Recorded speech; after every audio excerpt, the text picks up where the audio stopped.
Blah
blah blah blah blah blah blah blah blah blah blah blah blah blah.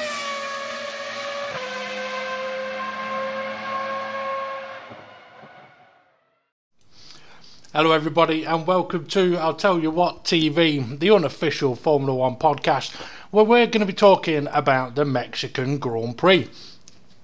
Apologies, by the way, for us getting started late at short notice. James is with us, so we'll let him explain why that was. He has just gone and popped a pizza in the oven though. So when he comes back, we'll find out why we've had to delay. Steve, how are you? I'm alright, apart from getting bored waiting for James. Yeah, I know, sitting here twiddling my thumbs, eating a pizza. Yeah. I mean, I've got so much to say about the weekend's race and just trying to get all my words out. By the time James gets here, Who's like, Jane? yeah. By the time James gets here, I'll be like, oh, what was I going to say? I've forgotten. Yeah, quite possibly. I just realised as well I should have made myself a coffee before we came live, but oh well, I'll go and do that in a few minutes.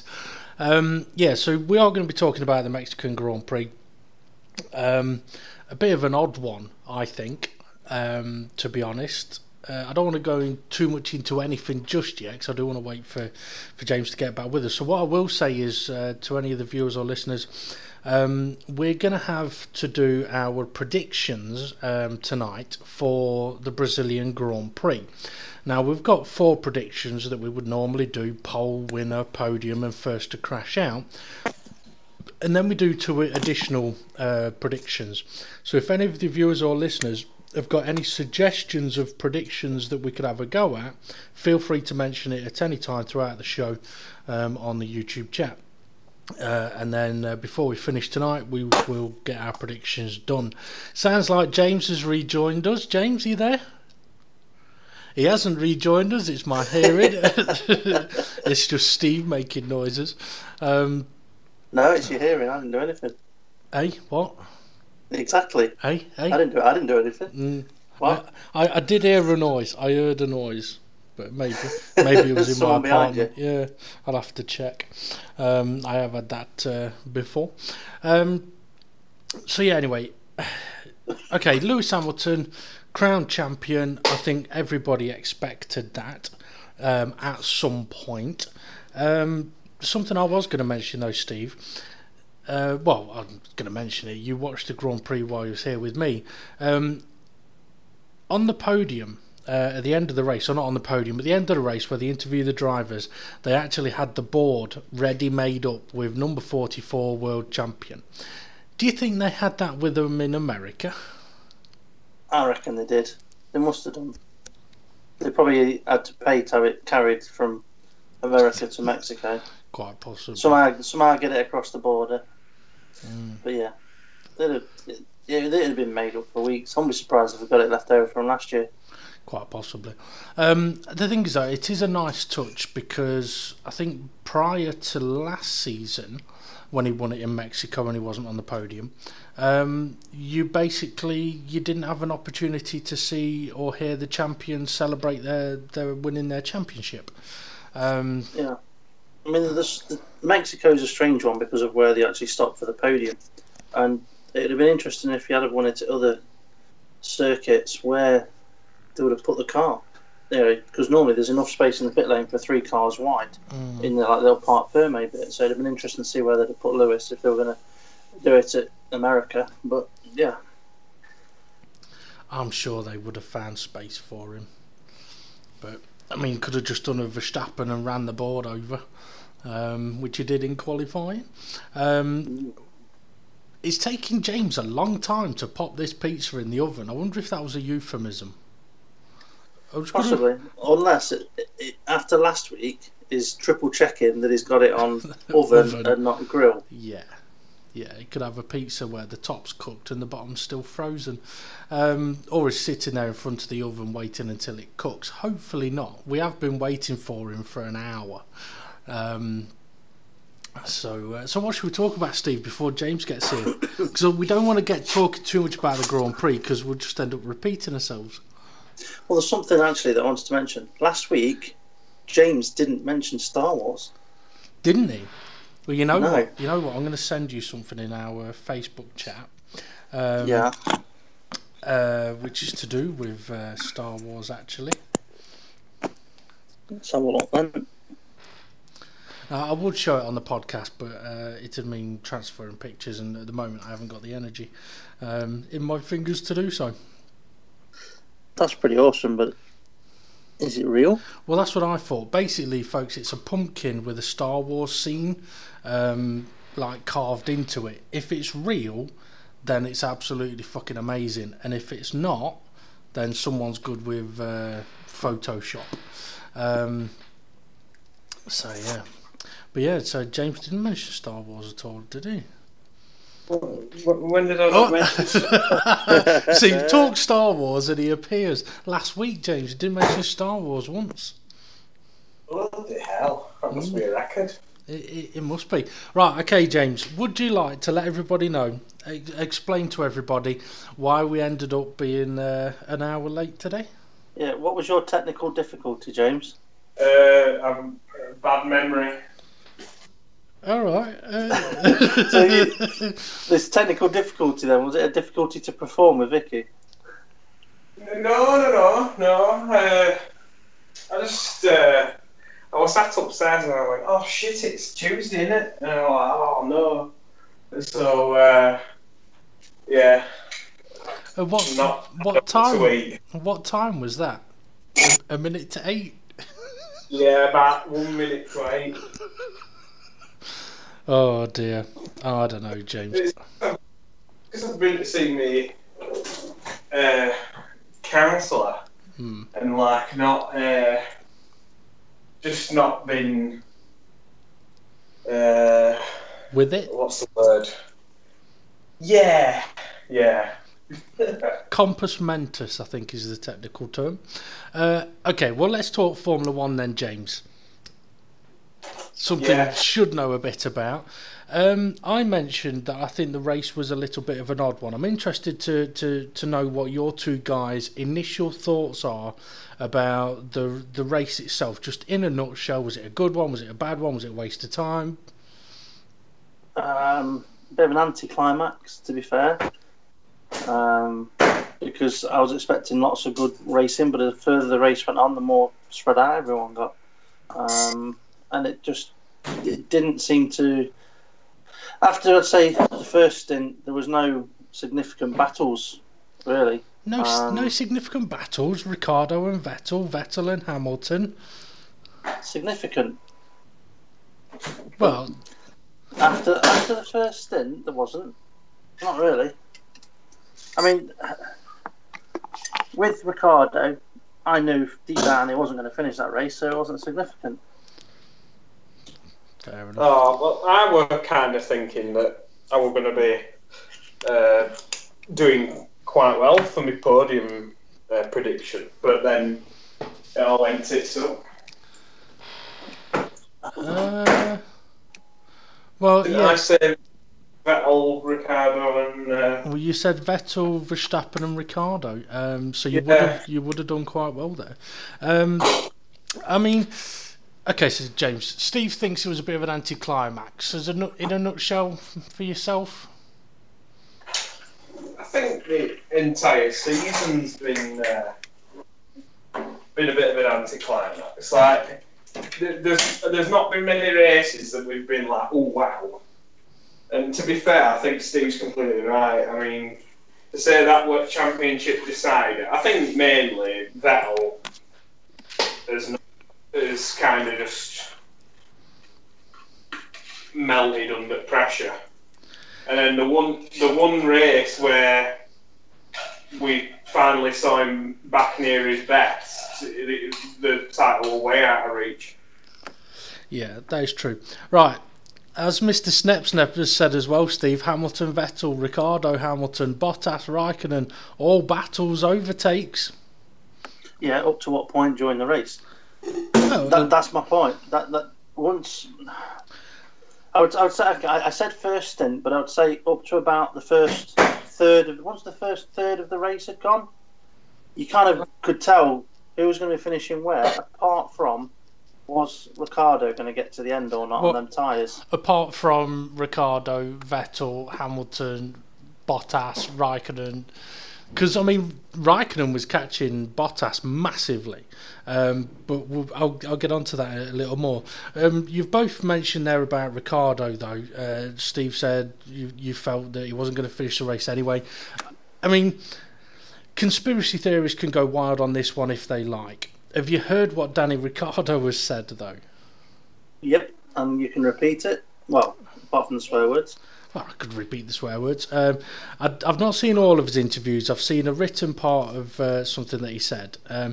One thing that he'd said is, I'll just give up now. I don't want to drive it for the next 2 races. I'll let Gasly race it. And another one where he was saying that he's not superstitious, but the car's cursed. And he's got no. That was the car's fucking cursed. All right, the car's fucking cursed. And he's got no interest in racing it for the last 2 races. And you know what? I don't blame him. Well, I actually watched one of those interviews, and it was a Channel 4 interview with him. And basically, he says, "I'm not pissed off at the moment.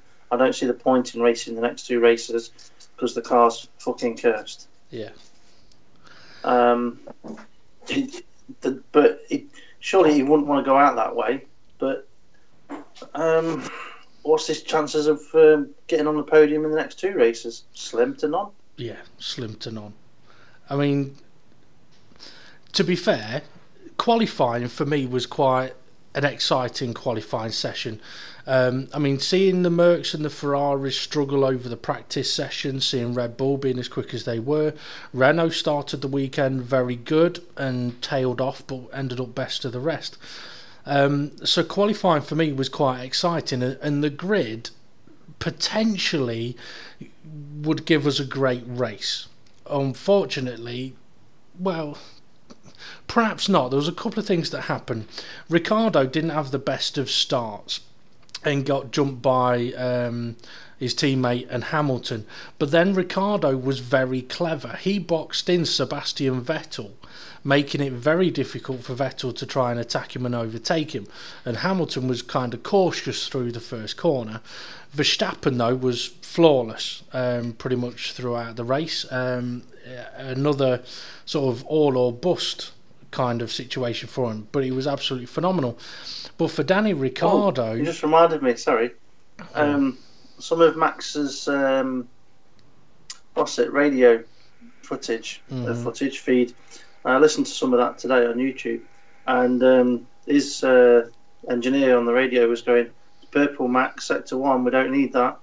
And it's like, "Purple sector 2, Max, we don't need that." And then the next message is, "Max, Bottas has pitted for fresh tyres, there's no need to push anymore," because he was obviously still wanting to try and get past his lap. Yeah. But even though he was supposed to be turning his engine down and bringing it home. No, that was before Ricardo had broke down, I think. So, because obviously once Ricardo broke down, Max was like, "Look, if we need to turn it down, turn it down." But no, I mean, for Ricardo, I mean, in qualifying, I was absolutely delighted to see him pick Max for pole position. I thought it was brilliant until I realised that both me and James had picked Max Verstappen for pole position. So it cost us a point.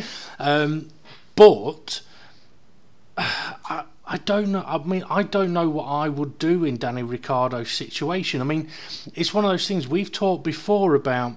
Why is Gasly not in the car already? Well, because Ricciardo's got a contract. But if Ricciardo's willing to say, "Nah, you know what? Fuck it, I don't want to drive the last 2 races. I'll step aside, and you can put Gasly in your car." Then you never know. Red Bull may take him up on that offer.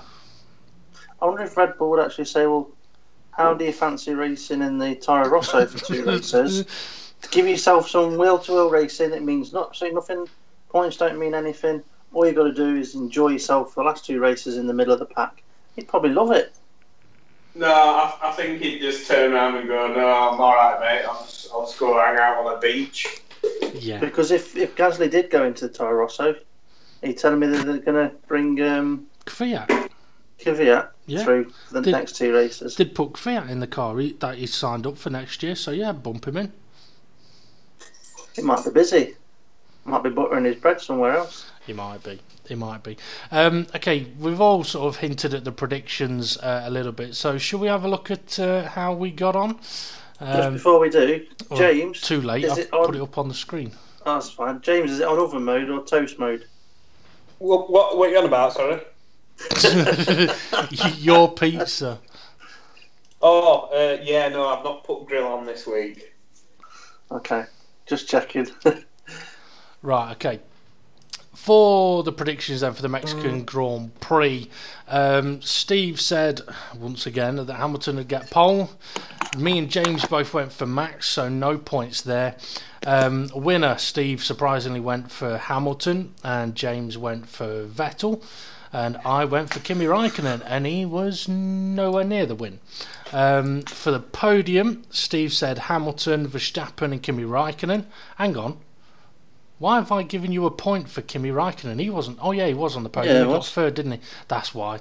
I'm trying, James. I'm trying to halt his points. Yeah. So you got a point for him as well. Yeah, I did, didn't I? Bollocks. James said Vettel, Verstappen, and Ricciardo. So James gets 2 points, and I said Kimi, Verstappen, and Hamilton. If Steve didn't also have picked Hamilton, I would argue that, well, he was there at the podium interviews, but I'm not going to go down that route. He wasn't actually on the podium. No. First to crash out, Steve gets the points for saying no one. James said it'd be Hamilton, and to be fair, I did wonder whether there might be some kind of incident at turn 1 between Hamilton and Vettel, but it wasn't to be. And I said it'd be Perez. And he didn't crash out. Now this is an interesting one. Dick of the day. Now this one we need to discuss who we would give Dick of the day to. Now I've put it down that none of us have scored any points for this one at the moment, simply because I don't know if I could actually pick someone. I think I can. I can. Oh, go on then, James. James, you first. Perez, for not adhering to blue flags when Ricciardo were defending from Vettel. Exactly who I would have said for exactly the same reason. Interesting. So to put that into perspective for anyone that was in a cave for the race, Vettel was hunting down Ricciardo, but Ricciardo catches up to the back of Perez before the stadium section, and Perez doesn't get out of the way. He doesn't get out of the way. Apparently, it was behind him coming out of turn 6. He had to follow him through the S's as well. Quite possibly, yeah. Perez didn't move out of the way because he had DRS and wanted to overtake Leclerc, and he didn't manage to make the overtake, but in not getting out of the way allowed Vettel to catch up closer to the back of Ricciardo, because Ricciardo had nowhere to go, and then Vettel overtakes Ricciardo. Then here's a question for hang on. Then Perez, after the 3rd corner, moves out of the way for Vettel, and lets both Vettel and Ricciardo through, and then follows them through past Leclerc. Yeah. Question for you. If you're getting waved the blue flag, do you think that should also mean you're not allowed to overtake the car you're battling with? Ooh.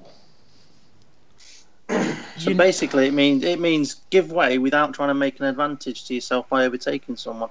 Now, I'm not saying that once you've given way, you're not allowed to then use the benefit of following that faster car past somebody else that's getting a blue flag. That's different. Yeah, I think currently with the aero regulations as they are, if you're shown a blue flag, you just need to jump out of the way straight away, because the amount of dirty air you get is ridiculous. I mean, I think, well, we've said it so many times, but in the past, they used to bang on about dirty air and stuff like that, but you could still, and this was pre-DRS, and you could still see them going wheel to wheel and stuff. So it clearly wasn't as bad as they were banging on about. You couldn't see it. You couldn't see the dirty air before now when we were racing. Now you can see how it affects them. You get within 20 car lengths, and your front wing's useless. Well, they're saying 8 seconds, aren't they? 8 seconds behind a car is when you start getting affected. Well, what race was it? I think at Russia, someone actually said it was 11 seconds. Once you was within 11 seconds, you were being affected by it. That's ridiculous. So, to answer your question though, Steve, it's an interesting point actually. Whether you're a fan of blue flags or not, if you're being waved a blue flag, I think it would be fair to add on to that you shouldn't be trying to overtake a car ahead of you, because you should be moving out of the way for the car behind you. Yeah. And if you're overtaking a car, go on, James. You should have something on dash that flashes up, big and bold, all over the screen. Blue flags, move. Yeah. Oi, dickhead, move. Mr. Snep says Dick of the Day, Ricardo's car. Yeah, I could agree with that. The mechanic that pressed the button that made his hydraulics fail. Yeah. Well, it wasn't Well, it was. I don't think it was steering. Apparently, it was hydraulics to his power steering. Oh, so that created all that smoke coming out of the back of his car. Because it was leaking onto the hot parts of the car inside, yeah. Well, this way, it's not like Renault. Sorry, not like Renault. It's not like Red Bull to say it wasn't the Renault engine. They would be more likely to say it's the Renault engine. True. But apparently, it's come out as it was a fault with the hydraulics, and he had to pull over because of heavy steering as well. Well, either way, fucking shame for him. I'm trying to think if there was anything that I could argue against Perez, like if there was anyone else. I know Ocon had a little bit of a bumpy ride, shall we say? Yeah, I think it's just the nature of that turn 1, 2, and 3. Yeah, it's just leading to people hanging in and thinking that they're going to be given space even when they're on like the outside. I mean, the only person who successfully properly made an overtake through there were Hamilton, and Hamilton was still very cheeky into turn 1 with Kimi Räikkönen. I mean, Kimi Räikkönen could have well easily turned in for the apex at turn 1. We've said it before about Kimi Räikkönen, haven't we? When he's done the same, he did exactly the same before in another situation where he gave room to a car and they had a great battle. Yeah. And he's done it again here, and in this occasion, it's paid off for him because he was able to retake that position because of the tyres. Yeah. Yeah. But that just shows you a different class of driver. Oh yeah, if that had been Vettel, it would have been a car crash, literally. I mean, I did wonder. I mean, I know I said to Steve, I says, "Oh, if this gets close, could Raikkonen knock him out? And Steve was like, no, Kimi's not that type of driver, and he proved it. He's not. He could easily have gone, oh no, I've understeered, and now Hamilton's out of the race. But that's not the way he thinks. It's not the way he drives. And I like that. Okay, then we'll give Perez Dick of the Day for holding up Danny Ricciardo, which means none of us get any points. Although saying that, Magnussen did have a few dodgy moments from what I can remember. Anyway, on to the You're last. only saying that because you picked him. That is true. Every time he drives a car, he has dodgy moments. That is true. On to the last prediction then. Perez's position. Steve said he'd finish 9th. James said he'd finish last. And I was absolutely spot on, saying he'd finish 18th and it'd be a DNF. And I've only given myself 1 point for that, but I probably could have given myself 2, but I won't. I'll just take the 1 point. But what that does mean for the point standings between us is James is in 3rd place on 27, I'm on 34, and Steve's still leading the way on 37. 2 races to go. Unless I get a double finish with all the points, I doubt I'm going to be anywhere near it. Yeah. I think you might be right there. Okay, anything from the race that sticks out for you that you want to mention, you want to talk about, guys? I've got to say, you know what? No. Alright, I'll bring. Go on. I just found it. Just if it wasn't a world championship that were won there, we'd probably go first 20 laps were decent. After that, it was boring. Yeah. I did like a different bit of strategy, but like I say, the tyres are just the tyres are shit. The engines are shit. The aero's amazing, but it makes the racing shit. Yeah. So, well, regarding the tyres, after last year's race, the drivers were requested that Pirelli bring softer compounds of tyre to this year's race. Pirelli bring the softer compound of tyre, and everyone's complaining that they're wearing out too quick. So who's to blame? It's not Pirelli on that one. It is the drive. You could say it's the driver's fault. For me, from FP1 and seeing, I think it was Vettel was one of the first ones out, and seeing within 4 laps his tyres were knackered. And I was like, oh, okay, if that's the way this weekend's going to go, we could be on for an interesting race. But I don't like... There's something about the current qualifying that I'm not a fan of. Because in the race, you got, the fastest 6 cars on the grid. None of them starting on the fastest tyre because they know it's not good enough. But if in qualifying they used, instead of it being the tyres you use in Q2 you start the race on, if it was the tyres you use in Q3, that way everybody is gunning to get into Q3 for the position, and then you're in Q3 and you go, right, okay, now we can use a harder compounder tyre, but we might not get pole position, or we can use the softest compounder tyre, get pole position, and that will then bring more strategy into it, rather than...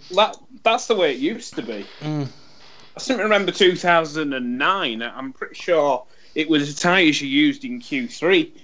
It was just when it changed to Pirelli, I believe, when it were the tyres used in Q2. I just think it's not the right way round, is the way I see it.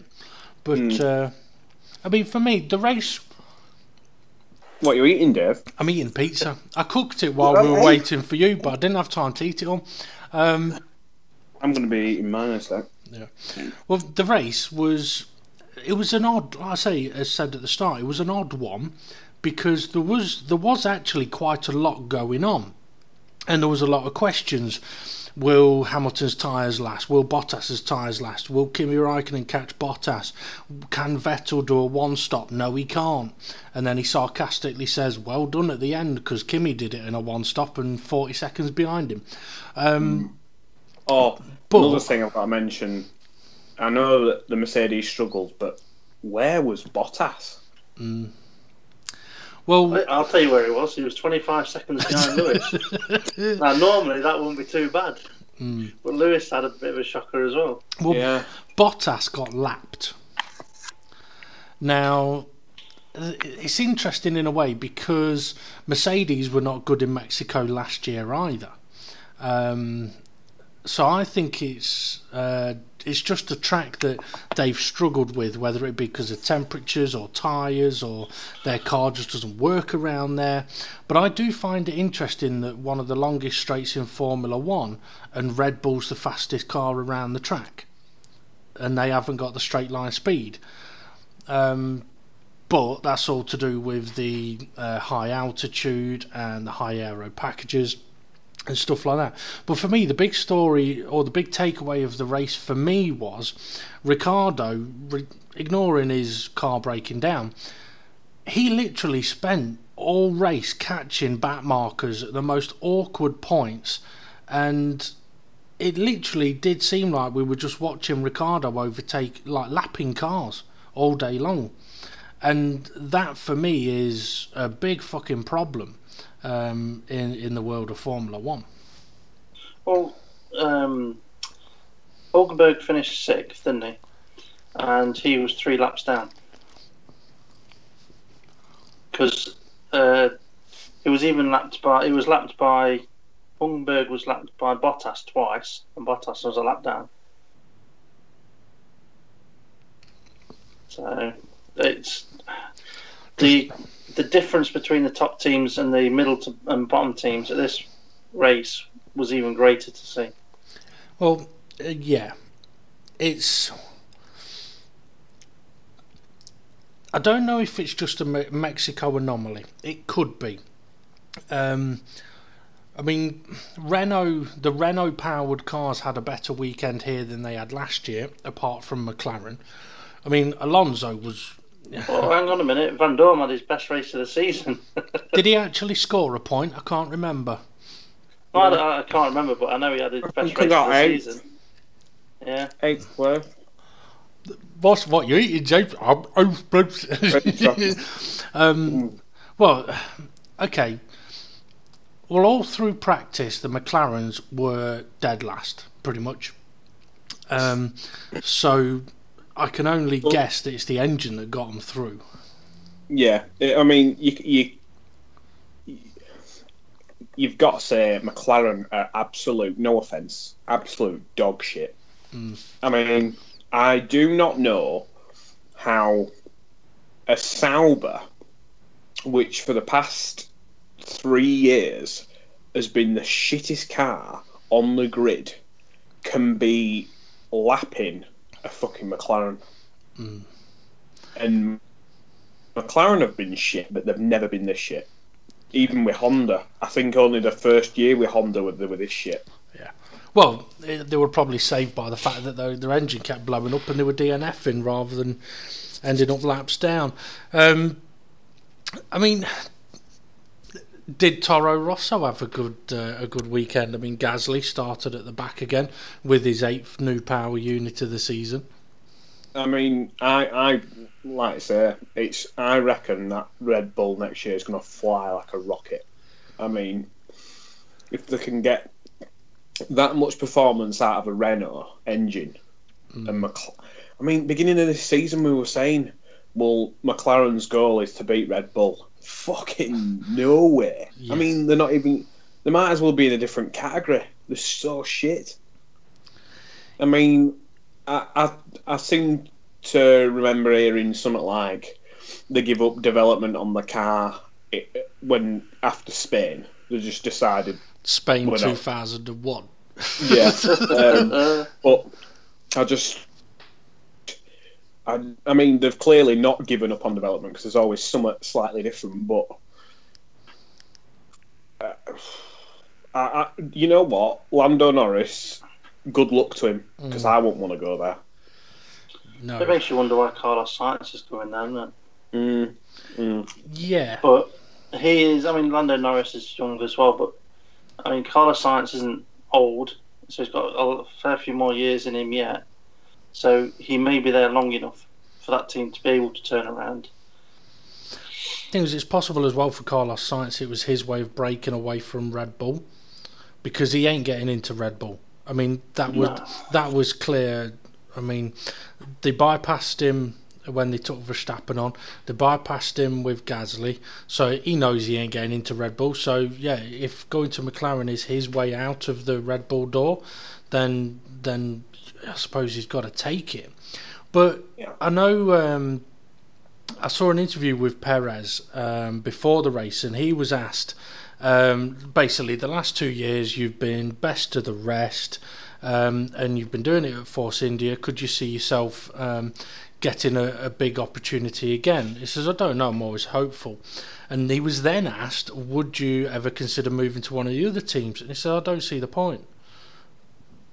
I'm finishing higher than everybody else other than the top 6, so there's no point me going backwards.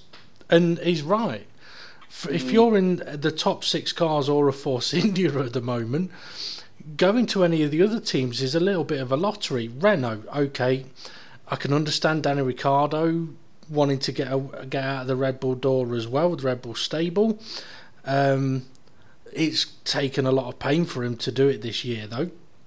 But will Renault be good enough in the next year or two? Time will tell.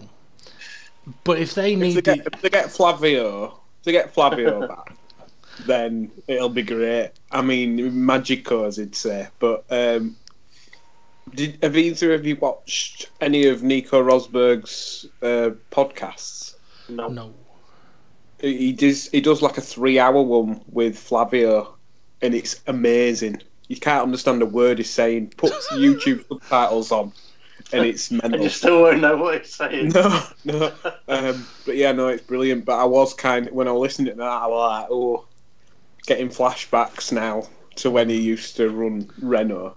Yeah. You know, I think what Renault need is some big leader to come in and be like, right, let's fucking sort this out. The thing is, there's somebody actually available at the moment though. Who? Boulier. Yeah, exactly. He's French as well. He's Redos. Yeah. Everywhere he's been to has ended in failure. Unfortunately, I mean that I'm putting it politely. I mean, what was it? He was at Lotus, and Kimi Wright. He didn't end in failure when he went to bakery. Or he went to Co-op to get a Freddo. He did that one. Well, didn't know even that ended up in a failure. Doing a nice gesture, and it ends up a complete PR disaster, and his workforce hate him for it. I mean, unfortunately, the guy can't do anything without being hated for it. Thing is, though, if he'd have done it with Mars bars, I think it would have been understood. It would have been taken on the chin and seen like a good gesture because a Mars a day helps you work, rest and play, and it would have gone down a treat. But Fredo, come on. Kit Kat. You might as well give him Milky Bars. You know what I mean? So I saw an interview, Steve Coogan, Alan Partridge interviewing the original Milky Bar kid. Oh yeah. He walks on stage, cracks open a can of beer. He's like, you all right? It's quite interesting. If you're into that kind of thing, go and check it out. But anyway, Mexico Grand Prix. I mentioned that obviously the high altitude does have a massive effect. But I would have thought teams would be more prepared for that track. I mean, to put it into perspective, when it comes to the suspension on the cars, they're manufactured to cope with the curbs at the Red Bull Ring. After there was a couple of Toro Rossos and Red Bull breaking suspensions a couple of seasons ago. all teams basically, right, our suspension has to be able to withstand those curbs. So they factor that into a lot of the production of the car. So why are they not factoring in a Mexico situation? Because it's one circuit out of 21 or whatever it is nowadays. So's the Red Bull Ring. Yeah, but broken suspension, you're not going to finish the race. If your engine starts to overheat, you can still finish the race, or you can manage it. Go on, James, you were going to say something? He's just taking a mouthful of pizza. Yeah, I don't know why today I've been wanting to start sentences and then my brain just goes, shut up. I've had those days. But yeah, I think it's just, you see all the money put into Formula 1, see all the fans, everybody's going mental. And I feel like getting on TV and going, why are you all screaming like this is amazing? It's not. It needs to be sorted. And I kind of wish, the regulations... I mean, what's really annoyed me is, as well, the regulations for 2021, they're keeping the same spec engine. Yeah. So all the manufacturers that fancied joining... no, I'm not interested. Porsche, Aston Martin.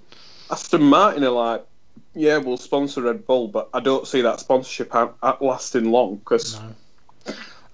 I mean, Brundle said they're going to have Honda on it, and then Aston Martin. It's going to be like, what? That ain't going to work.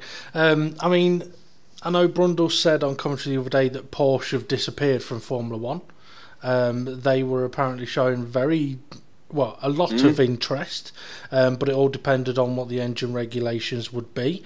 And unfortunately, I think it's some of the current manufacturers, Mercedes, Ferrari, Renault, that have basically said, hang on a minute, we've spent millions and millions and millions and millions in development and designing and working out how these engines work and getting them to work, and now you want to change it. We don't think that's right. That's unfortunately not how it should be. Yeah, I'm sorry, but Mrs. Gamble, if you don't like it, you can leave. We'll have Audi, or we'll have. Well, the thing is, the Audi company, which is part of Volkswagen, they were going to join, but they got their emissions calculations wrong, didn't they? That's quite clever for you, Steve. How long have you been sitting on that one? About 10 minutes. All right. Yeah, I mean, talking money, I mean, I saw something the other day, right? Red Bull has fueled its Formula 1 teams with more than $2.3 billion since it got the keys to its first outfit 14 years ago. So in 14 years, Red Bull has spent $2.3 billion. That's about £1 billion then. But if you know what's mental, if you think about the chap who owns Red Bull, I bet you a tenner he's got about 10 billion in his bank account. Possibly, but I mean, I'm pretty sure Red Bull. I saw something probably last year, and they're actually running their Formula 1 program to a profit. They're not actually spending more than what they're making on it, which surprised me, for saying that their main sponsor is themselves. So when they say they're running to a profit, that must be, well, Red Bull, the brand Red Bull, puts X amount of millions of pounds in, and that's why they can run to a profit. Oh, I've just had a thought. Oh no! You know, when there was that big hoo-ha about 2 years ago when Kvyat were chucked out and Max was shoved in. Could it be that T-shirt sales for Toro Rosso for Max Verstappen were through the roof, and they were selling fuck all Danny Kvyat T-shirts? Oh. So you're saying it's nothing to do with Kvyat, the torpedo, and Verstappen having a bit of talent? It was all down to money. I reckon it might have been a factor. max factor. Because you've got to say, Danica Kvyat doesn't strike you as a cool driver, does he? No, he doesn't. He's not one that's going to put bums on seats to watch races. That's for sure. No. If you had 22 Danica Kvyats, you might as well shoot yourself. That is true. Right, Steve, you mentioned early on that there wasn't much happening in the race, right? There wasn't. Okay, you did say significant battles, right?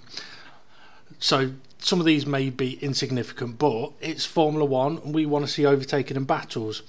Now, on lap 11, Perez and Ericsson had a very good battle when Ericsson was going full-on defensive mode. Do you remember that? Ericsson actually doing a very good... Lap 11, still within the first third of the race. Yeah, that's only one of my notes. We'll get to the others. All right, don't be so picky. Yeah. Talk about the battle instead of just moaning like a grumpy old bastard. Come on then, next. No, come on, I want you to talk about this battle. Perez, Dick of the Day, versus Ericsson, who's off to IndyCar next year. Or did you not? Or did you not know that? I mean, he hasn't got an F1 seat anyway for next year. He's Sauber reserve driver. But yeah, it's been announced today that he's going to be racing in IndyCar next year. I didn't know that. I don't know. How's he going to be a reserve driver and an Indy driver at the same time? Well, there's only one race weekend that clashes, as far as I know, and that's Indy. Mm. But yeah, I mean, to be fair though, given Perez's dodgy driving and Ericsson's dodgy driving, it was actually a good battle between them two. And we've said it before, and James has said it a lot, that he wants to see people defending. And to be fair, Ericsson was defending in every corner. But Yeah, that's what he did well. Like I say, if you could have everybody doing that, you'd have a brilliant race. Mm-hmm. Okay, let's see. I will get. It took until lap 14 for Perez to get past Ericsson because of his defending. Let's see, Hulkenberg. Didn't see a lot of him on the TV, but did he have a good race? I mean, he was best of the rest. Yeah, I think he had a bit of a Danny Ricciardo start. He had a bit of a poor start because he qualified in front of Sainz. But Sainz will lead him way after it all shook out after about 5 laps. I don't know what Sainz broke down with. I don't know if he had the same problem as Ricciardo. But yeah, I think... was it brake failure or was that a different car? No, that was Ocon, wasn't it? No, Perez was brake Perez failure. had brakes, yeah.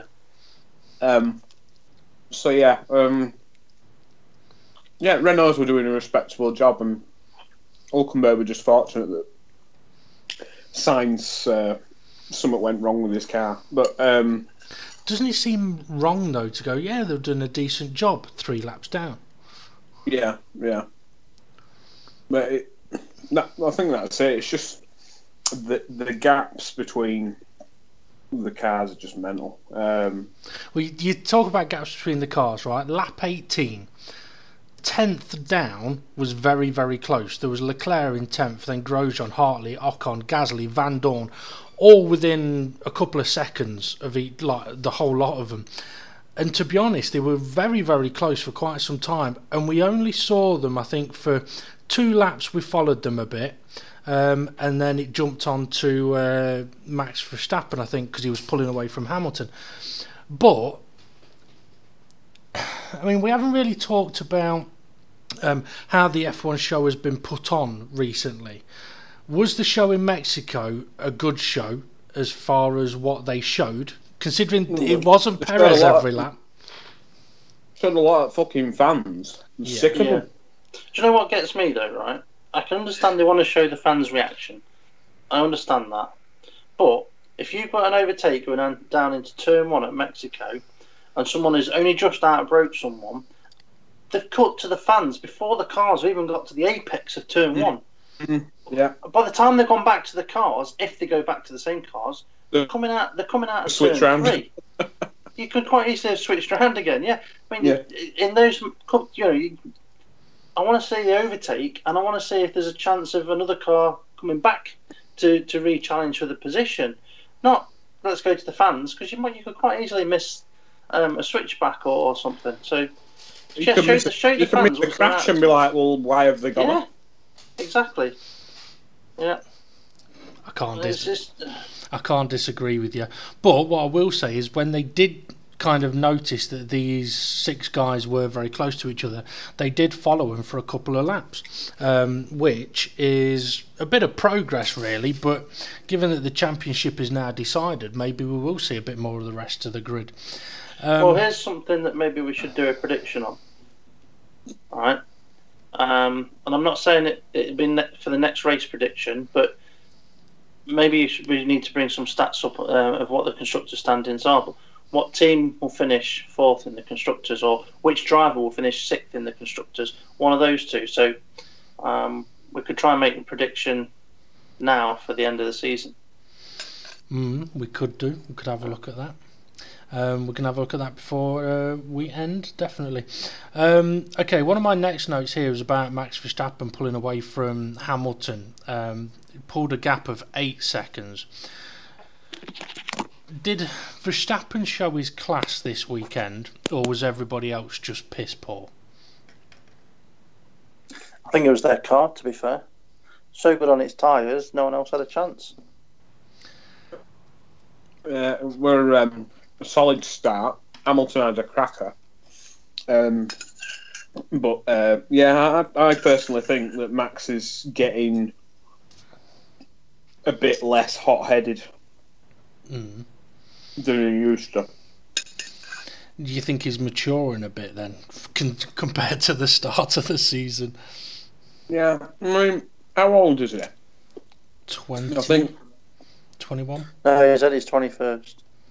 He had his 21st last week. Yeah. Yeah, and if I think back to when I was 21. Jesus, it's a long time ago for us. I don't remember it. I think for me, I felt like I went from being like a feeling in my head like I was a teenager to feeling like, oh, I'm an adult now. Probably around 25. So he's still got a fair few years to go, I think, until he properly... I mean, how old's Hamilton now? Oh, 32. Yeah. 32. And I think he probably...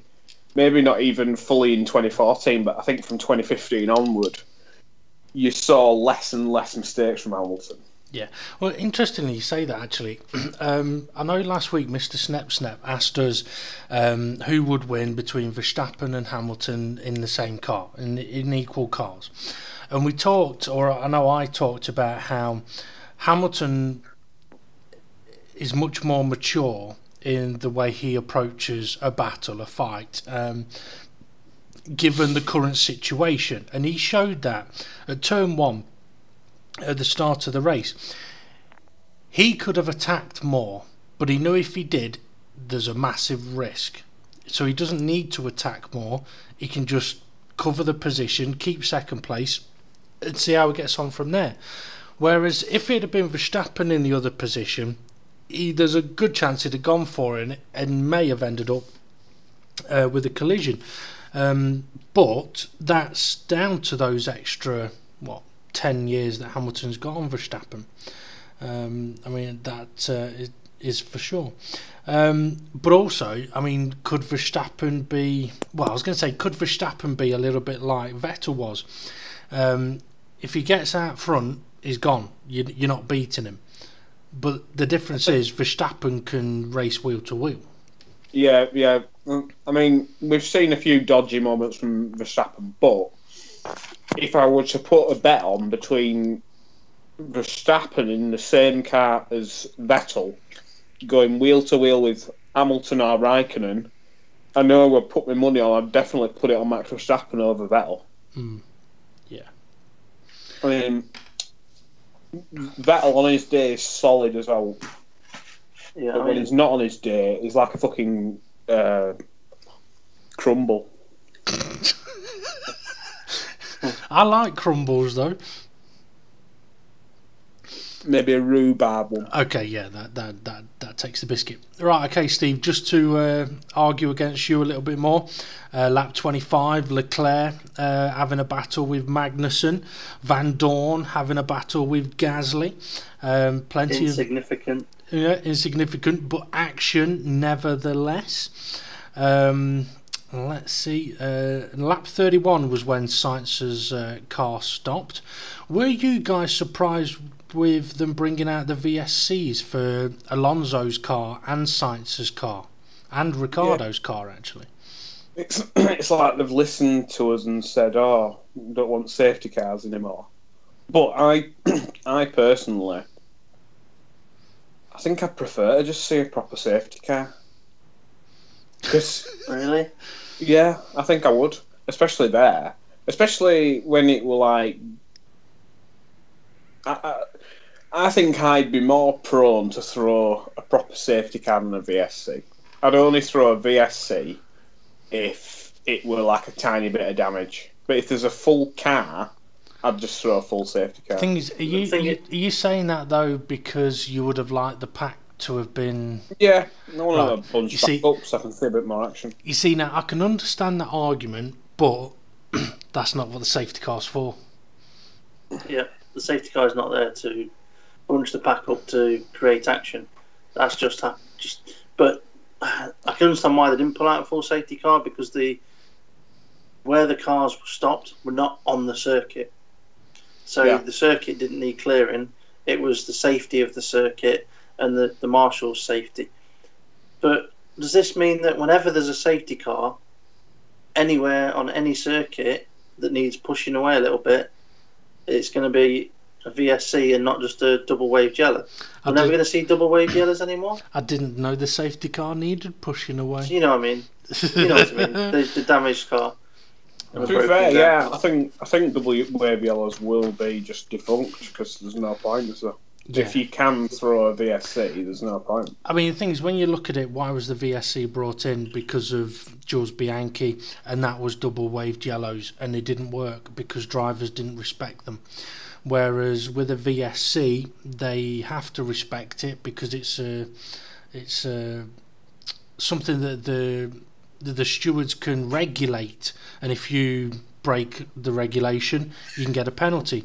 Much harder to do that with a double waved yellow, because what speed should you go at in a double waved yellow? Yeah, I mean, that's where what they do in Le Mans, I think, works for me, where they go, right, well, the sector before or 2 sectors before and the sector after, you have to go pit lane speed limiter.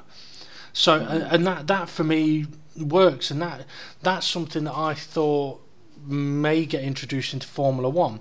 Now, I don't have a problem with the VSC situation, other than there are gains to be made under the VSC, and that for me doesn't quite sit right.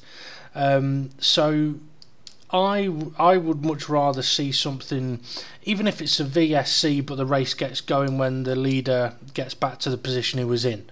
At least then, as a driver, you know when the VSC came out, right, I was here, so it's not going to go in again until I'm around there again. So you can prepare for that. Could be quite a long way. Okay, true. I suppose that's one of the arguments against it. Okay, Vettel's tyres. Well, I say tyres. You mentioned, James, about Vettel. He was on form again a bit more this weekend. Given how... Go on. His start wasn't great, but he didn't lose his head. He just carried on. He was the first one to brake for turn 1. So he was the first one to lift anyway. Start slowing down for turn 1. Which surprised me, because I thought he was going to try and chuck it up the inside somewhere. Yeah. Well, I noticed that Vettel throughout the whole race was very, very quick. I mean, he struggled to get past Ricciardo, that's for certain. But Ricciardo was driving beautifully, to be fair, using all his power down the main straight, and the DRS of back markers, and then trying to open up the gap throughout sector 2 and 3. But once Vettel had passed a car, i.e. Ricciardo and then Hamilton, the pace he had was pretty fucking good. I mean, he was catching Verstappen before Verstappen was really like cruising.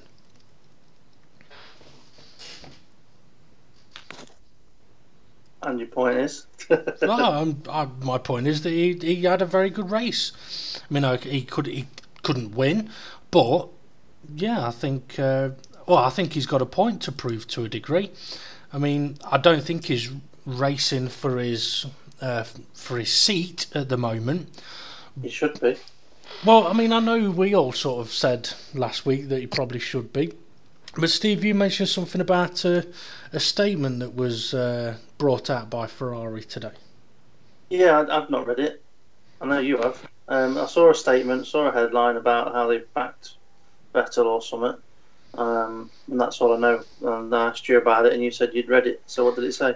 Well, annoyingly, the headline didn't say about backing Vettel. It was Ferrari released statement about Vettel's situation, and I'm like, oh, are they actually going to like threaten him with a loss of his seat?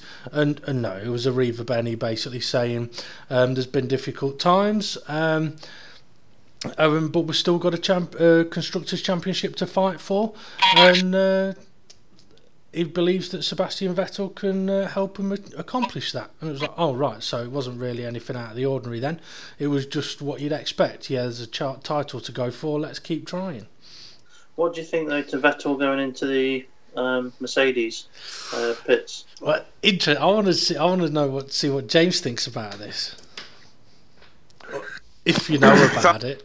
About engineers that have been flicking my screen off and going, you're not here to fucking be nice, you're here to fucking spy, you bastard, get out. It's okay, so that's what the way you saw it. The way I saw it was, I don't remember seeing him do this in previous years. I wonder if he's trying to do the, hey, I'm a really nice guy, you want me in your car? Employ me. Yeah, exactly. That's his shit. I'd employ him. The kettle's over there. Yeah, you can take over from Lando Norris as T-boy. Did you see that, by the way, in America? Yeah, I did. What's that, sorry? Lando Norris making Alonso cups of tea. and then Alonso, I think Lando Norris was being interviewed like in front of the garage, and Alonso come over to him with the cup. It was like, here you go. Finished. I thought it was pretty good. To be fair, I'd be making cups of tea. I'd be like making him buns and biscuits. I'd be like, hey, Fernando, you got some spare cash hanging about? Hey, Fernando, I've got some buns for you, but they're burnt because I put the grill on instead of the oven. They're crunchy, but they're nice. Or, when you get into it, it's nice. I could put some chicken in them. Okay, on lap 40, Perez retired brake failure. Nearly caused carnage as well as he was braking down. I'm interested to know what your initial reactions were when you saw sorry. When you saw him slowing down and retiring from the race. Who was this, sorry? Perez. Oh, yeah, but what I couldn't stand were they just kept showing him fucking crying on pit lane. I thought for a second there that you were saying, what a cunt. What? Well, yeah, that as well, yeah. Right, okay. I didn't see him crying on the pit wall. They were just kind of like going, oh, why did my car break down? And they were like, don't know. Well, I just found it funny. I found it really funny. He's not had that many retirements this year. It might even be his second retirement. First, probably to do with mechanical. But to happen in Mexico just made it hilarious for me. The thing is, obviously, you two, it's clear to see you two are not Perez fans, and to be fair, I'm not either. And a lot of it for me comes down to, tell my teammate to move out of the way because I'm faster than him, I can overtake the guy in front of him. Okay, we'll let you through. 10 laps later, right, you haven't caught the guy, you're slower than your teammate was, pull over. And And in a way, I wanted Ocon to qualify ahead of Perez. Well, he did qualify ahead of Perez. But I wanted to see whether Perez was going to do a similar thing in Mexico of, come on, let me past him. But with Ocon's dodgy opening lap, the situation never arose. But I did have a smile on my face when Perez retired, because I knew that I'd said, I turned to Stephen and I said it DNF. And I think it was quite funny because I said, and I think I said 18th, but at this point it was 17th. And Steve goes, yeah, but he's only 17th, and then it went down one more. I was like, no, it's 18th. Look, so yeah, I was quite happy with that. Okay, let's see. So from lap 42, okay, I'll be honest with you, Steve, from about lap 42, I haven't got anything much about battles other than Vettel pulling away from Hamilton, Ricciardo catching Hamilton. I mean, to be fair, Ricciardo was doing a great job in hunting Hamilton down, and then Hamilton locked up. I mean, is it just by chance that Hamilton locked up, ran straight on, lost a position, and Bottas, one lap later, did exactly the same thing in exactly the same place? Just unfortunate, that, isn't it? In my opinion. Oh, is it unfortunate, or is it the Mercs were just so fucking bad with their tyres that they should have pitted before that point? Because they pitted, lap 48 they both pitted? Yeah. They were struggling for what tyres to put on next, though, weren't they? Because everyone wanted soft tyres, really soft tyres to go to that track with. They all picked loads of the really soft ones that were like chewing gum. Yeah. Okay, I have just realised that there was another battle, and that was on lap 54. Ocon battling with Gasly, or should I say Gasly overtaking Ocon into turn 3, and Gasly basically Ocon blocking him, and then effectively parking his car right on the edge of the track after forcing Gasly wide. So, bit of a dodgy race for Ocon, I think. But is Ocon racing for a seat, or is there just not going to be a seat in Formula 1 for him? I don't get what's happening with Williams. I mean, they should just... They seem to do it every time they need to find another driver. They drag it out to the last minute. Surely it would be better for everybody to announce it as soon as possible rather than drag it out. Yeah. Well, I think if they haven't announced it in the first week of December, it ain't Kubica, because he has said, I need to know before December, so that he can arrange other things. I mean, it's a little bit like, to be fair, if Ericsson is thought to be good enough to go and race in IndyCar, then Kubica could go and do it. Yeah. I mean, he might struggle a bit with the constant left-hand turns. But, even if you're Alonso, actually, if you're Alonso and you're like, well, Ericsson's going to IndyCar, surely I can get a full-time seat there.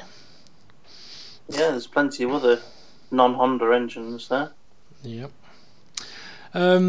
Okay. How would you sum up then the top four's race then? Max Verstappen's was impeccable, did what he needed to do. Second was Vettel, didn't do what he needed to do because he needed to win it. But I suppose you could say did all he could do, and it probably would have been third if Ricciardo had finished. Raikkonen, I think he was fortunate in the end to finish third, to be fair.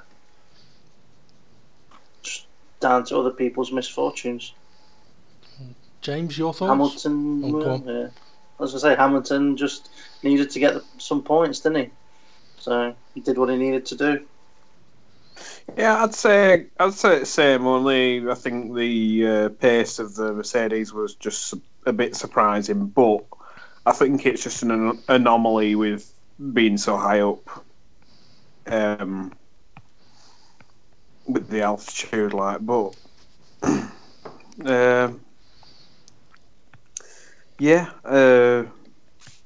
in a way, like the chap said, the Hamilton's Engineer. engineer, it won't won today, it won all year to do. You know what I mean? Yeah. And like, even though like Toto Wolff were like, "Oh, I'm annoyed with this result today," it should have been like, "Fuck it, it doesn't matter." I suppose it's that aim of perfection, though, isn't it? I mean, when you look at it, well, actually, I was going to say, when you look at Hamilton's season compared to Vettel's season, Vettel has had a number of situations where he's made mistakes. That has been clear to see. When was Hamilton's last mistake? I did see something to do with this, actually. There was on the Channel 4 footage. They had some of Hamilton's. What was it? Something like Hamilton's previous 8 mistakes, or something like that. Yeah. And I'm trying to remember when the last one was, but I don't think it was this year. I think it was last year or the year before. Yeah, I mean that's the difference. Hamilton this season has been. Well, I think it's difficult to say it's been his best ever season, because when he had Rosberg as a teammate, the battles that they had, that was great to watch, and you could tell they were both going for it. He hasn't had that battle from his teammate this season, so maybe that takes away from it a little bit. Okay, the Ferraris or Vettel has been there to battle him, but he has been good enough to overcome that. But to go a whole season without really making any mistakes, you can't fault that. Other than locking up and going on at turn 1 at Mexico and the odd couple of... But I don't class that necessarily as a mistake. Not like how Vettel has run into the back of people or driven them off the road and caused shitloads of damage to other cars, or not those kind of mistakes. Costly mistakes, as we would put it. Yeah. So yeah, I mean, and in comparison, I mean, touching on Ricciardo again, in the last 23 races, Ricciardo has retired 11 times. Yeah, that's one every other, near enough. Yeah, and most of those are from this season. 8 this year. Yeah, 8 this year. So what? 3 in the previous year and a bit actually. I mean, if that hasn't got conspiracy theorists working their magic, I don't know what has. But like Danny Ricciardo, I mean, well, let's put it this way: if Danny Ricciardo does not think that Red Bull are doing anything dodgy, then he's probably in the best position to know. So if he's saying that the car is cursed, there's a good chance that the car's cursed. But then, as you said to me, Steve, if you're Renault, are you going to be sitting there thinking, hang on a minute, do we really want a guy who keeps blowing up cars? Yeah, especially blowing up Renault engines. If it is a Renault, if it's the engine problem, but like I said, it's supposed to be hydraulic. Yep. Well, it'll be interesting to see what happens when he goes to... I just hope to God that Renault give him and Hülkenberg a car that's capable of battling with the top 3 teams. Because for me, if there's another season where the top 3 teams are this far ahead, then I would be fully up for them doing something with qualifying that makes those 6 cars start at the back of the fucking grid. Because it's been shown enough times this season that they're fast enough to get from the back of the grid onto the podium. So they could all start at the back. I mean, maybe that's what they should do. Take a brand new engine every race and start at the back. Yeah. Maybe they should be forced to take brand new engines. Yeah. Anyway. Anything else from the race weekend then that you want to highlight, want to mention? Trying to remember. I don't believe there was anything else really. Apart from why do they have to have a Dutch DJ in Mexico? Why don't they have a Mexican DJ? Because the Dutch DJ is probably the most famous DJ alive, Steve. Yeah, okay. Just because you don't know who he is. No, I've heard of him. All right. But why isn't he? I know we don't have a Dutch race, but why wasn't he in Austria? Don't know. Why is it only at this Grand Prix that we have a DJ?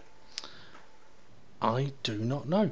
I'm pretty sure I listened to Max's radio earlier today as well. You mentioned it, and I'm pretty sure Christian Horner said to him on the radio, "Well done, celebrate this one. Just don't get set on fire at the with the DJ this time." And I was like, "Hey, what? Yeah. Set on fire?" Wonder what happened there last year, because I didn't hear it of it. No, not that I can think of. Must have had a firework go down his top or something. Maybe. There was something else that I mentioned. I know me and Steve talked about it when he was here, when we watched the Grand Prix, but I'm interested to see if James had seen this.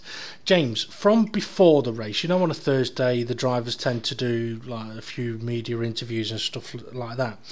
Did you happen to see Ocon and Magnussen's interviews about their disqualifications from the American Grand Prix?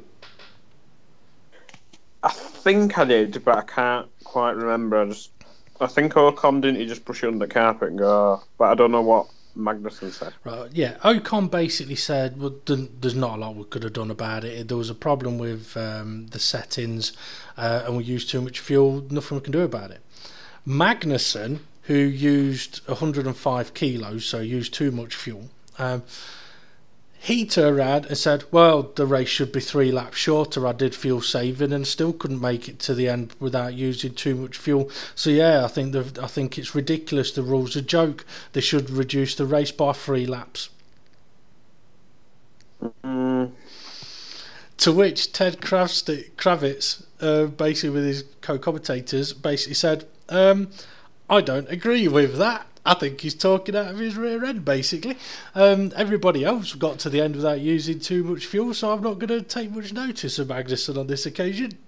But why did they have too much fuel in the car in the first place? Well, it's interesting that you ask that, because that's exactly what I thought. It was dodgy that there was too much fuel in the car, until I'm pretty sure I heard Martin Brundle say, sort of part way through the race, that all of the cars start with 105 kilos on board, but they're not allowed to use more than 100 kilos. Which doesn't make sense to me. If they can't use more than 100 kilos, put 100 kilos in, no more. Because they don't need 5 kilos of fuel to be able to test the fuel at the end of the race. They don't need 5 kilos. Well, I don't know it's how 1 much. litre of fuel they need. Well, yeah, but how much fuel does the formation lap use? I doubt it's going to be 5 kilos if 100 kilo does 71 laps. But they've probably got to have. I can understand there being perhaps a bit of a margin, but I must admit I didn't realise it was. They start with more than 100 kilos in. Unless they had more than 105 kilos in it. Maybe. But, I mean, the way I see it, though, is in days gone by, how do you fuel save? You lift and coast. Not by twiddling switches to turn your engine down. Now, if you're going to use too much fuel, which means you've got to lift and coast a lot, then do it. It's much better to finish the race and lose a couple of positions than get disqualified for using too much fuel. And apparently his engineer was on the radio to him a lot saying, you need to fuel save, and he was like, I am, and he's like, no, you're not, you need to fuel save. So there was a disagreement between driver and engineer on that one. But for that, Magnussen might get dick of the season. At least with Ocon, he sort of put his hands up and said, look, we made a mistake, we went over, and that's the rule, so yeah, on we go. And that's kind of, well, that's how it should be, but I can understand people arguing a penalty sometimes. anyway. Right, guys, 2 weeks' time is Brazil, and there's nothing to race for apart from pride and the Constructors' Championship. So we're going to need to get our predictions done for Brazil. But I will tell you, I wrote down my first 4 predictions at 7:30 today. Right, so I've already chosen mine. So if they happen to match what you guys pick, tough shit. And in a moment, we'll have a look as well at what the constructors and drivers' point situation is.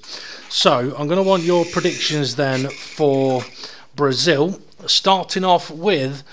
Actually, before we do get going, if anyone watching or listening does have any suggestions of something we can make a prediction on, feel free to post it in the YouTube chat, because we're going to do 6 predictions in total. Excuse me, we've already got 4. So Steve, your pole sitter, Hamilton by any chance? Yep. And James, who are you going for? Verstappen. Ooh, okay. I have gone for Hamilton. So there we go. Right, Steve, winner, Hamilton at a guess? No. No? Bloody hell. Because he doesn't win after he's won a title. Okay, so who are you going for? I don't know. I'm stuck because I don't think it'll be a Red Bull. And I don't want to have to say Vettel. Could it rain and it mix everything up a bit? Maybe. Fuck it, just write Hamilton down. Okay, now. That there, folks, is a sign or a perfect showing of indecision. The wife's hatred. Okay, James, who are you picking as your winner?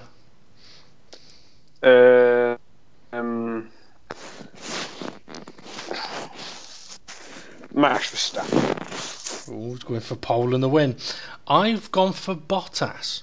I think the Mercs are going to be super strong, and Hamilton will work it so that Bottas wins, but not do it in such a way that it's like, oh, I'll move over for you. Bottas will legitimately win with a little bit of help. Okay, Steve, your podium 3. Hamilton, Bottas, Raikkonen. Ooh. Okay, James, your podium 3.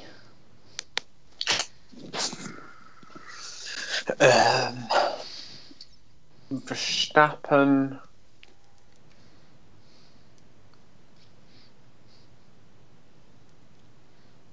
Hamilton,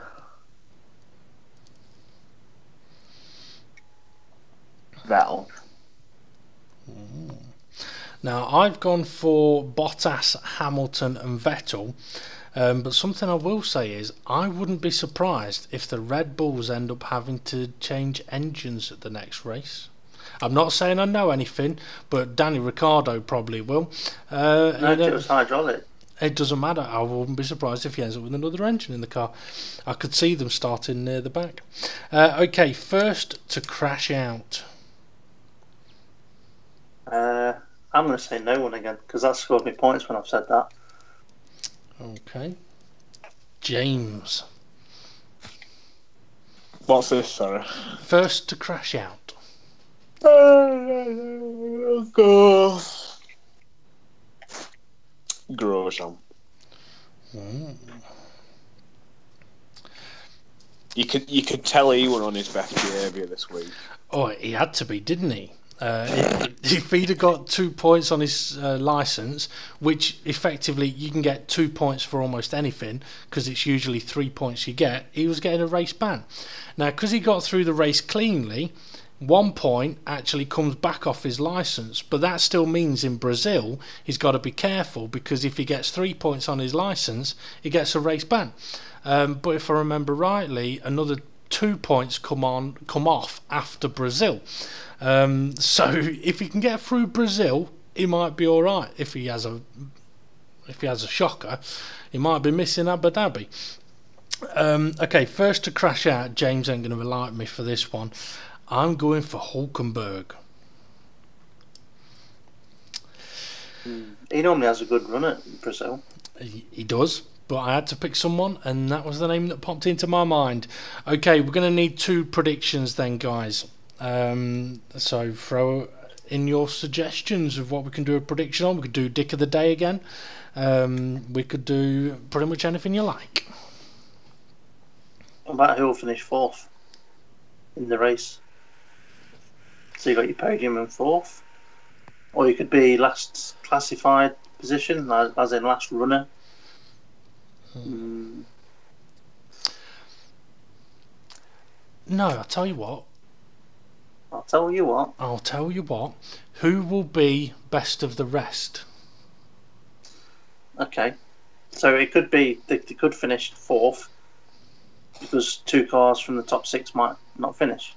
Yeah. So basically, who will be the top driver that isn't in a Red Bull, Ferrari, or Merc? Okay.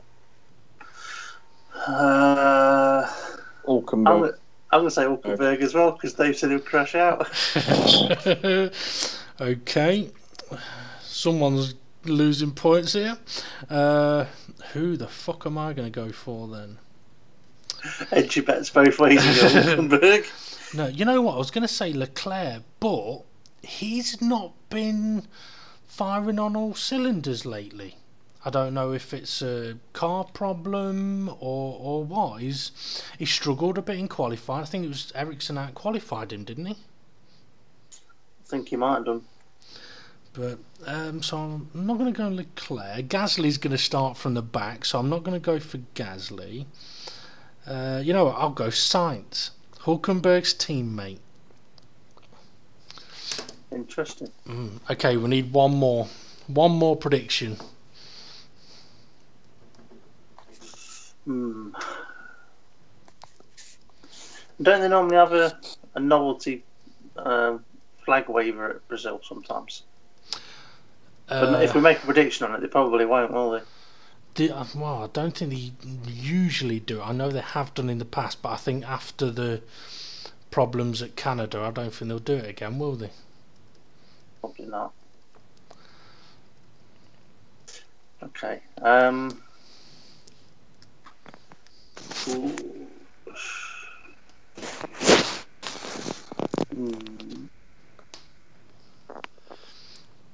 Come on, think of a prediction. Should we just go with Dick of the Day again? There's bound to be one. What about though? On what lap will Vettel complain about something? Oh fucking hell! It'll be every fucking lap. Come on, James, give us a prediction. Give us something we could do a prediction on. Is it going to piss it down? Okay. Is it going to rain? Draw in the race. Yeah. Rain in race. Well, that's 50-50, isn't it? Do you know what? Because it's in 2 weeks' time, I can't even Google the weather. Which is good. I'm going to say yes. I want to say no, it'll be a dry race. James says it'll snow. In Brazil.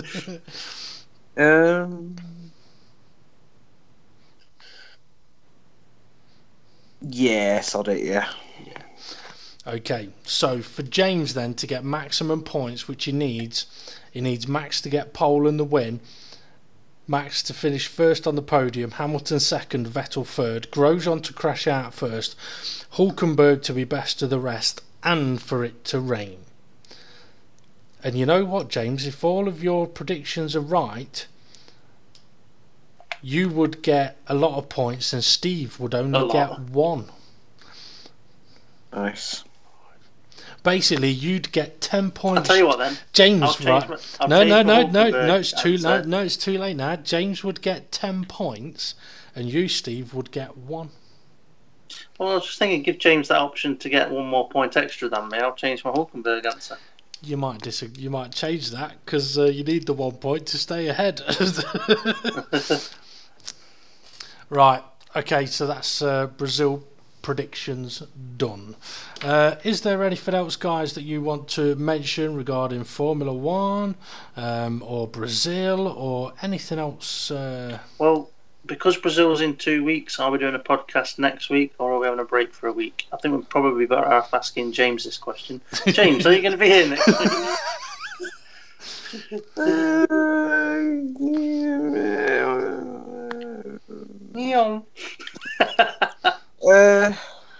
We'll see, but I think it might be better if we have a little break.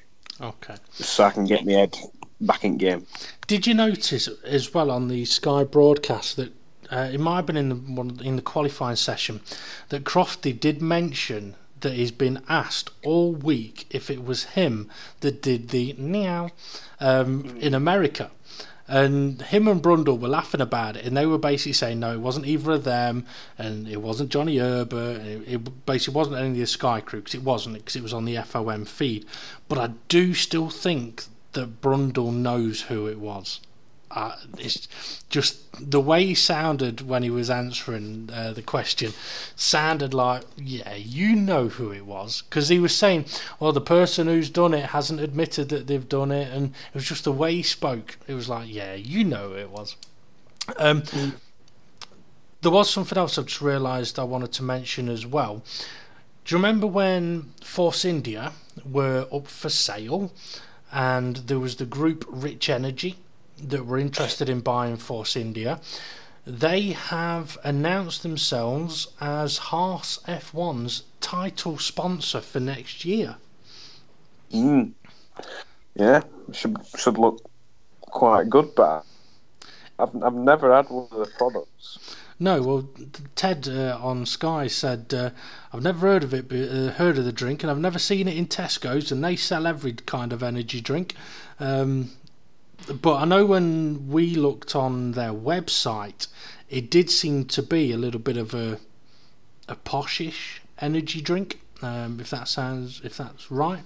The posh folk. Yeah, basically came in a gold case and stuff like that. Now, the interesting thing about this deal is it's good for Haas and it's good for Rich Energy. It's bad for Williams, because I'm sure, as you heard, James, Rich Energy and Williams had agreed a contract. The contract was written up. Williams were basically waiting for Rich Energy to turn up and sign it, and they didn't turn up. Instead, they went to Haas, became their title sponsor for half the amount of money they were going to be paying Williams. Ooh, well, unfortunately, that's business for you. Yeah. Ash, but you know, if they've got an half-price deal, I won't blame them. Yeah, too right. But if you were Haas now, though, wouldn't you be thinking, shit, we could have asked for more? True. We could have gone for 3/4 of the amount. We're talking money. I mean, it'll be interesting to see, because Rich Energy have been saying for a while that they will be in Formula One, and to be fair, it's nice to see someone do exactly what they'll say. Bit sneaky the way they've done it, but to be fair, I think they probably learned a lesson when it came to the Force India sale of sometimes you've got to be a bit shrewd, and obviously Lawrence Stroll was. Now, talking money, I know you mentioned to me, Steve, the other day when we're talking about Williams and their seat, and that Kubica is apparently he's got money available to give to the team or something. Yeah, he's got £12 million worth of sponsorship money to take to Williams, and I think that's one of the reasons why he needs to know. You were saying about this December thing. Yeah. His sponsor deal offer of 12 million, I believe, is only open until December as well. So if he is going to try and find a race seat, if it's in Formula One, it's got to be before December. Otherwise, that 12 million won't be there.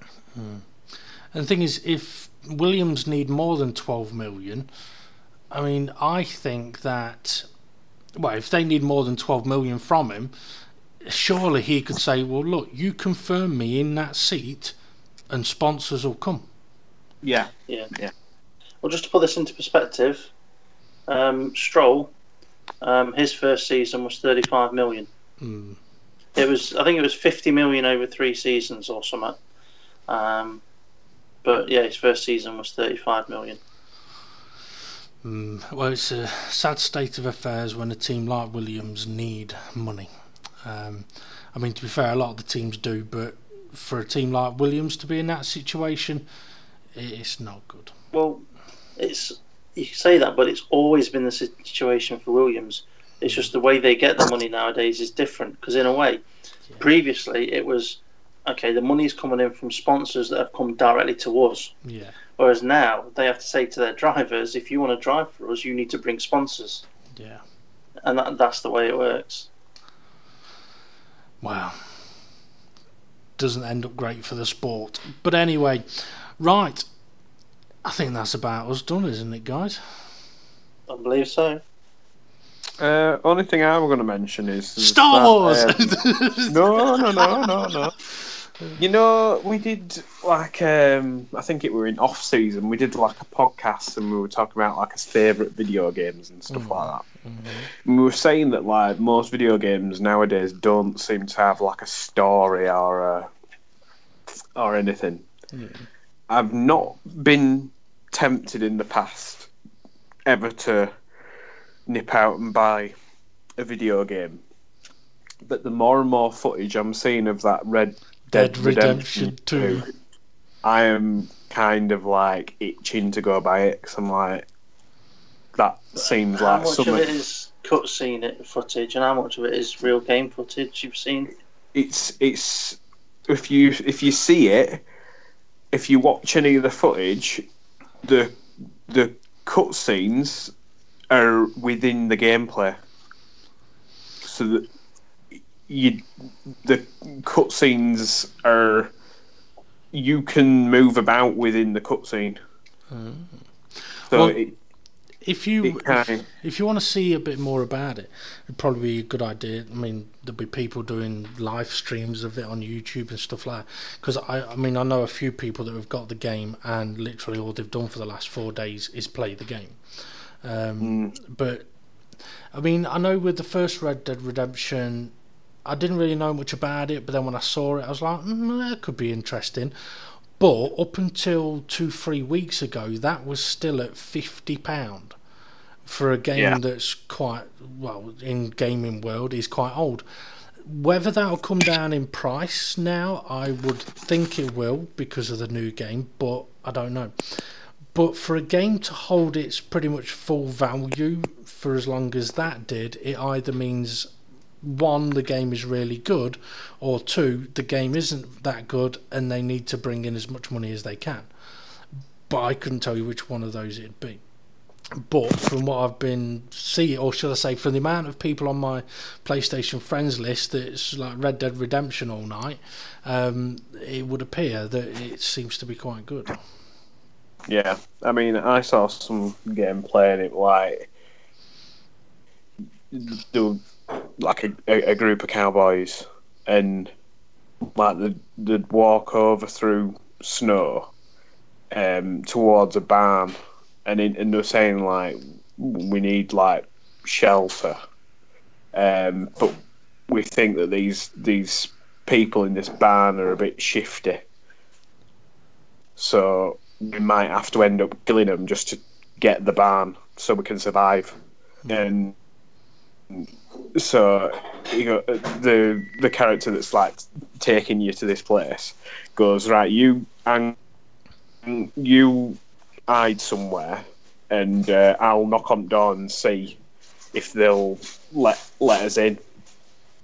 And it's like, at no point does it do that thing where you walk over and then it go, like what Steve says, it goes to a cutscene and you can't do anything. Yeah, it's all within the gameplay.